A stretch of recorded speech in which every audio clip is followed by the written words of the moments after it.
Dr. Ruby, why do some people have horrible side effects from the jab, but other people seem just fine?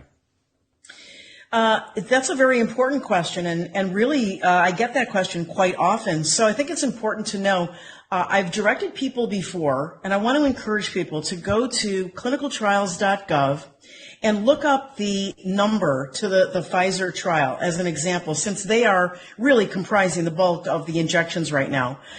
In that protocol that they have filed with the federal government, you will see a number of different arms. In other words, all three phases 1, 2, and 3 are happening at once right now. We've told you that if you take one of these jabs, you are in the trial, and you are. But you're not going to know which phase of the trial you're in because they're doing all three phases at once. And that is actually illegal, according to FDA regs, and it's dangerous because phase 1 is that data is supposed to feed into phase 2. And each subsequent phase uses the information from the previous one to build on itself. But getting back to this protocol on clinicaltrials.gov, you will see, if you dig into it, that there are different dosages and that, yes, there is an arm of placebo.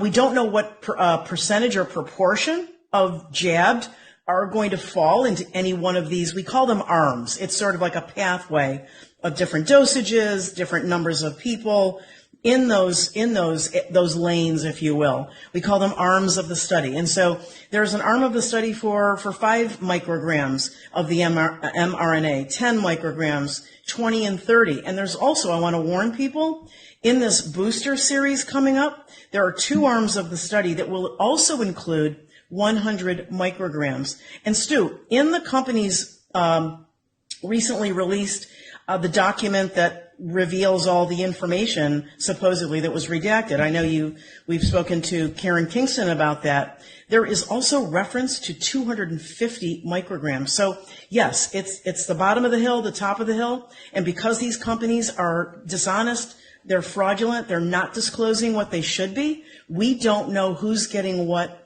and where and when. So obviously, different reactions for different people as well. Sure. I mean, even if you and I both get 10 milligrams of something, your body's going to react differently than mine is. So obviously, that comes into play as well, I would imagine. Yeah, there's that, and so it's essentially it's a Russian roulette of dosage. You don't know what you're getting. It's terrible. No informed consent.